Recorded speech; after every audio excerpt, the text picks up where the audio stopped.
Hello everyone, welcome to my YouTube channel. So today in this video I'm gonna share with you SQL statements and syntax you can see. So firstly what you have to do, you have to download this application, that is SQL for beginners. So go to the Play Store and download this application. Link I'll be providing in the description box. So what you have to do after downloading, you just have to go to this queries.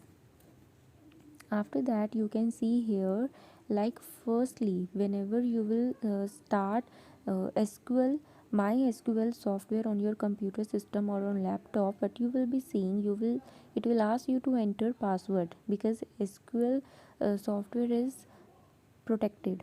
Okay, so you can protect your database with the help of password. So after typing the password you will be able to write down the queries over there. So the very first query which you will be writing for creating a database is create database. So you will be writing create database, and after that there will be name of your database. For example, if you want to create database student database, okay, so then you can type there create database and then database name, that is student, and after that you will be writing semicolon. तो इस semicolon का use क्या होता है? Semicolon हमें ये बताता है कि ये जो स्टेटमेंट है, ठीक है, ये जो स्टेटमेंट है ये हमने डिफ़ाइन कर दिया और ये यहाँ पे टर्मिनेट हो रही है, ठीक है, मतलब इसके फर्दर आगे आप कुछ राइट नहीं कर रहे हो, ये यहाँ पे टर्मिनेट हो गई है, ठीक है। तो ये है एक सिंपल डेटाबेस क्रिएट करने की स्टेटमेंट। तो यहाँ पे क्या, you can see here that we use create database statement to create a new database. तो इस एप्लीकेशन का आपको यूज़ क्या होगा कि आप देखोगे कि कैसे हमने सिंटेक्स लिखना है, कैसे हमने क्वेरी लिखनी है MySQL सॉफ्टवेयर में, और उसके साथ साथ ये डिफ़ाइन कर रहा है कि स्टेटमेंट का यूज़ क्या है। So it will be very helpful for the beginners. Okay, so you can see here the output is create database my database. तो इस माय डेटाबेस की जगह पर आप अपने डेटाबेस का नेम लिखोगे। जैसे आप स्टूडेंट डेटाबेस क्रिएट कर रहे हो तो वहाँ पे लिखोगे क्रिएट डेटाबेस स्टूडेंट, ठीक है। तो ये टोटली आप पे डिपेंड है कि आप कौन सा डेटाबेस क्रिएट कर रहे हो और उसके अकॉर्डिंगली आप उसका नेम वहाँ पे राइट डाउन करोगे। So after creating a database query, what is there, you can see query to create table and columns, ठीक है। अब सीक्वल में क्या होता है स्टूडेंट्स, हमने स्टडी किया था कि एक टैबुलर फॉर्म में, रिलेशन की फॉर्म में हम डेटा को स्टोर करते हैं। तो उसके लिए अब हमें टेबल क्रिएट करना पड़ेगा, और टेबल में क्या चाहिए होते हैं स्टूडेंट्स, रोज एंड कॉलम्स। तो नाउ हम क्वेरी स्टडी करेंगे कि टेबल एंड कॉलम्स को कैसे क्रिएट करते हैं using query, using SQL query. तो उसके लिए क्या है, यूज़ माय डेटाबेस। अब स्टूडेंट्स सबसे पहले हमने डेटाबेस क्रिएट किया था, कैसे क्रिएट किया था, क्रिएट डेटाबेस, डेटाबेस का name and after that semicolon, ठीक है। अब हमें टेबल क्रिएट करने से पहले उस डेटाबेस को यूज़ करना है, जो हमने डेटाबेस क्रिएट किया है हमने उसको यूज़ करना है। तो उसको यूज़ करने के लिए कौन सी स्टेटमेंट हो रही है, यूज़। अब यूज़ को हम लिखेंगे US इन कैपिटल।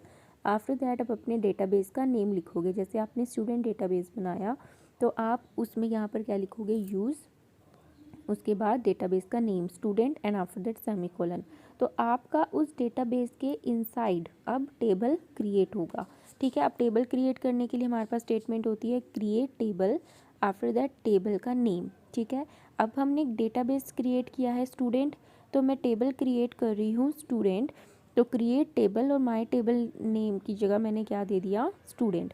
अब स्टूडेंट के अंदर मैंने एट्रीब्यूट्स बनाने हैं कि मुझे कॉलम्स चाहिए, उसके लिए मैंने कॉलम्स डिफ़ाइन कर दिए।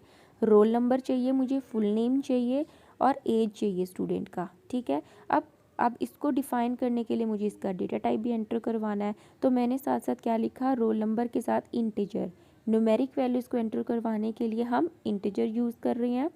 फुल नेम के साथ हमने टेक्स्ट लिखा, यहाँ पे आप वेर कैर यूज़ कर सकते हो डेटा टाइप, और एज के साथ अगेन इंटीजर। उसके बाद ब्रेसिस क्लोज, ये जो स्मॉल ब्रेस कॉलम ब्रैकेट्स होते हैं इसको हम ब्रेसिस भी बोल सकते हो कंप्यूटर लैंग्वेज में। ओपन किया तो क्लोज भी करोगे, सिंटेक्स यही है कंप्यूटर लैंग्वेज में। जो सिंटेक्स है वो यही है कि अगर आप कोई चीज़ स्टार्ट कर रहे हो तो आप उसको एंड भी करोगे, नहीं तो वो एरर शो करेगा। अब आपने यहाँ पे ब्रेसिस को स्टार्ट किया है तो यहाँ पे ब्रेसिस को एंड भी करोगे, और उसके बाद सेमीकोलन, ठीक है। सेमीकोलन मीन्स यहाँ पे मेरी ये स्टेटमेंट टर्मिनेट हो चुकी है, ठीक है। अब now here a new table has been created, अब आपका एक न्यू टेबल बन जाएगा 3 कॉलम्स के साथ, ठीक है। अब उसने वही चीज़ डिफाइन किया कि roll number, name and age with respective data types, ठीक है। तो ये जो थी ये सिंटैक्स किसका था, टेबल क्रिएट करने का। अब उसके बाद आपको देखो आउटपुट आ जाएगी, use my database, my database की जगह आपका डेटाबेस का नेम आ जाएगा, क्रिएट टेबल, माई टेबल की जगह आपके टेबल का नेम आएगा, उसके बाद आपका ये टेबल क्रिएट हो गया है, ठीक है। वहाँ पे शो कर देगा कि okay your query is okay, तो उसके आगे आप फर्दर इसमें डेटा एंटर करवाओगे, ठीक है। Now query to insert values in table, तो फर्स्ट थिंग क्या थी, डेटाबेस क्रिएट करना, सेकंड थिंग उस डेटाबेस को यूज़ करना और उसमें टेबल के स्ट्रक्चर को करवाना, ठीक है। नाउ अब क्या आता है कि उस टेबल में वैल्यूज़ कैसे इंसर्ट करवाओगे, ठीक है। तो उसके लिए सिंटेक्स क्या है, अब ये जो यूज़ माई डेटाबेस दिख रहा है ना स्टूडेंट्स, ये आपको अगेन एंड अगेन राइट करने की ज़रूरत नहीं है, आपने एक बार यूज़ करके उसको यूज़ कर दिया और उसके इनसाइड टेबल का स्ट्रक्चर क्रिएट कर दिया, इट्स इनफ। नाउ अब बार बार आप यूज़ माई डेटाबेस या यूज़ अपने डेटाबेस का नेम नहीं लिखोगे, ठीक है। अब आपने डायरेक्टली लिखना है, टेबल क्रिएट करने के बाद अब टेबल में वैल्यू शो करवानी है, ये डायरेक्टली लिखोगे, ये नहीं लिखोगे, ठीक है।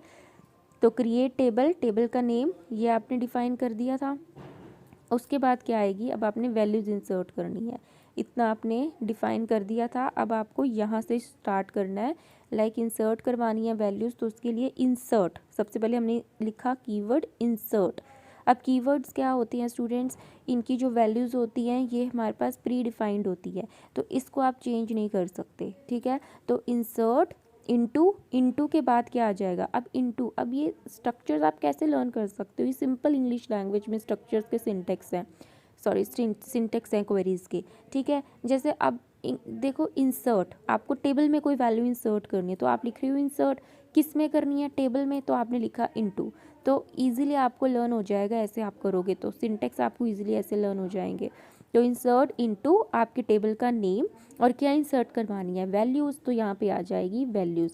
एंड वन मोर थिंग कि जो आपकी सीक्वल है वो केस सेंसिटिव लैंग्वेज नहीं है। केस सेंसिटिव का मीनिंग क्या होता है कि कई लैंग्वेजेस ऐसी होती हैं कि जिसमें अगर आपने अपर केस में कुछ लिखना है तो वो आप अपर केस में ही लिखोगे, आप उसको अगर लोअर केस में लिख दोगे तो वो एरर शो करेगा।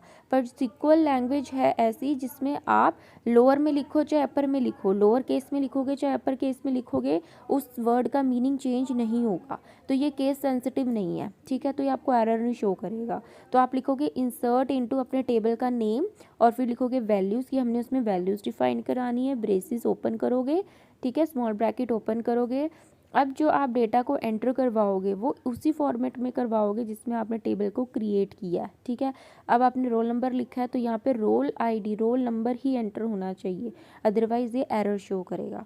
रोल नंबर है, इंटीजर में आपने रोल नंबर शो करवाया, फुल नेम में आप नेम लिखोगे, एज में आप एज लिखोगे। अगर आपने इस फॉर्मेट को चेंज कर दिया यहाँ पे तो ये एरर शो करेगा, तो आपको सिमिलर फॉर्मेट ही फॉलो करना है। तो इसमें इन्होंने क्या किया है कि 3 वैल्यूज़ एंटर करवाई हैं, ठीक है। तो ऐसे आपका सिंटेक्स लर्न करोगे और फिर उसको क्रिएट वैल्यूज़ एंटर करवाओगे, ठीक है।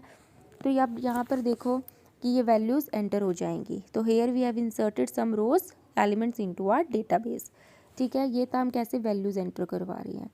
उसके बाद query to print result on screen, अब आप स्क्रीन पे रिजल्ट चाहते हो तो उसके लिए क्वेरी, तो उसके लिए हमने क्या किया, हम लिखेंगे सेलेक्ट लिखा, उसके बाद हम ये सिंबल यूज़ करेंगे स्टार एंड फ्रॉम। अब हमें फ्रॉम लर्न रखो, हमें वैल्यू शो करानी है, हमने सेलेक्ट किया, स्टार लिखा, किस में से वैल्यूज़ को सिलेक्ट करवाना है, उस टेबल का नेम लिखना है, तो इसलिए हमने लिखा फ्रॉम, ठीक है। एंड माई टेबल क्या आ गया, मेरे टेबल का नेम, अगर मैंने स्टूडेंट टेबल बनाया तो उसका नेम लिखोगे और सेमीकोलन एंटर करवाओगे, ठीक है।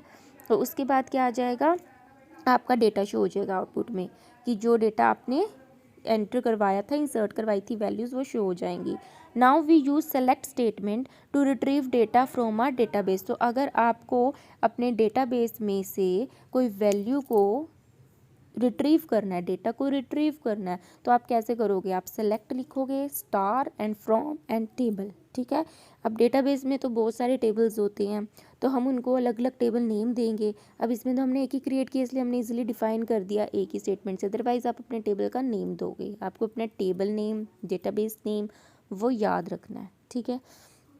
तो बहुत ही सिंपल क्वेरीज हैं, आप इजीली इसको कवर कर जाओगे। अब क्लास 12 स्टूडेंट्स के लिए जो इम्पोर्टेंट सिंटेक्स होते हैं वो कौन सा होता है, फर्स्टली वही create database query, query to create table and columns, ठीक है, query to insert values into table, query to print result on screen, यहाँ तक हमने कर लिया। उसके बाद आप यहाँ पर query to filter data using where clause, query to add multiple condition using and operator, ठीक है, ये भी है। पर ज़्यादा इंपॉर्टेंट जो आपके लिए है, इसके बाद रिज़ल्ट प्रिंट करवाने के बाद आप ये भी स्टडी करो। बट ये जो आपके सिलेबस में जो इम्पोर्टेंट है वो यहाँ पर आ जाएगा, add multiple conditions, sorry order वाला statement, this is also important, ठीक है। उसके बाद ग्रुप बाय स्टेटमेंट, ये इम्पॉर्टेंट है। जो आपके फर्दर कॉन्स्ट्रेंट्स हैं वो इम्पॉर्टेंट है, कॉन्स्ट्रेंट्स आपको पता होने चाहिए, like default constraint, check constraint, foreign key, primary key, unique key, not null constraint, ठीक है, ऑल्टर टेबल, डिलीट टेबल, ये सारे आपको पता होने चाहिए, ठीक है। तो आप एक बार अच्छे से इस ऐप में स्टडी करो, because it is very good app for beginners and very simple things इसमें बहुत ही अच्छे से डिस्क्राइब किया हुआ है, सिंटेक्स भी और उसके साथ साथ उसका मीनिंग भी। तो ये बहुत ही ज़्यादा हेल्पफुल होगी आपके लिए।